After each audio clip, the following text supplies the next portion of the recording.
जिस मां नर्मदा के कुंड में लाखों भक्तों ने डुबकी लगाकर खुद को धन्य माना था, लेकिन अब मां नर्मदा के उद्गम से कुंड में कल कल करती निकलने वाली जलधारा विलुप्त हो चुकी है और इसी के साथ बेलपान मां नर्मदा धाम से आने वाले भक्तों की संख्या भी घट गई है।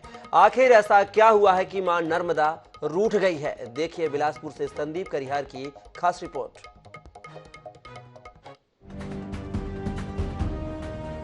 तखतपुर के पास बेलपान में 16वीं शताब्दी में निर्मित शिव मंदिर है। इतिहासविद कृष्ण कुमार शर्मा बेलपान नर्मदा धाम से जुड़ी मान्यता के बारे में बताते हैं। वे रतनपुर के राजा मोरध्वज के तपस्वी की परीक्षा लेने और तपस्वी के सफल होने पर राजा के माफी मांगने की बात कहते हैं।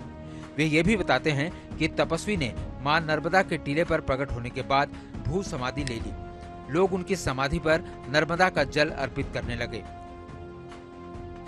शीतलपुरी महाराज जी जो थे, जो तपस्वी थे, यहाँ रहते थे और यहाँ उनकी समाधि है।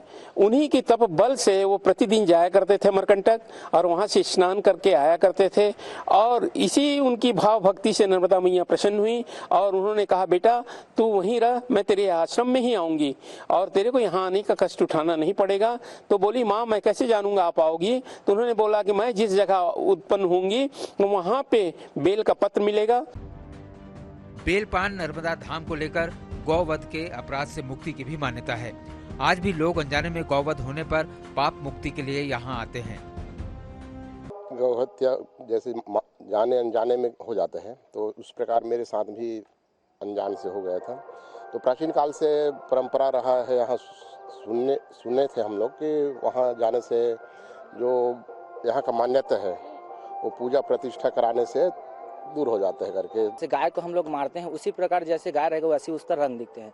जब तक उसको रंग दिखते हैं तब तक वहीं पास उसको प्रायश्चित कराते रहते हैं। जब वहाँ रंग सब अब पानी के जैसे हो जाते हैं तब उसको पता चल जाता है। फिर अंदर में शिव जी में पूजा होता है, जो विधि विधान से शिव जी में पूजा होता है। पूजा होने के बाद वहाँ दान पुण्य होता है, जो गौ माता का दान पुण्य होता है। इतिहासविद पंडित कृष्ण कुमार शर्मा का कहना है कि बेलपान धाम मां नर्मदा के जल से पवित्र धाम बना हुआ है, लेकिन पिछले कुछ सालों से अंचल में मनमाना ट्यूबवेल की खुदाई से मां नर्मदा का जल उद्गम तक नहीं पहुंच पा रहा है। सामाजिक कार्यकर्ता सुदीप श्रीवास्तव भी इस स्थिति पर चिंता व्यक्त करते हैं। जो विकास की अंधी दौड़ है, उस विकास की अंधी दौड़ में हम लोग इतने वहशी हो गए हैं कि ना पेड़ बच रहा है, ना जमीन बच रही है, कहीं उसका बेजा कब्जा कर रहे हैं, कहीं उसका ड्रेनेज पैटर्न जो है कि जो जल का बहाव है उसको विपरीत करके काम हो रहा है। विकास अगर आपने संतुलन के साथ नहीं किया तो इसका दुष्परिणाम है आज बेलपान की नर्मदा लुप्त हो रही है।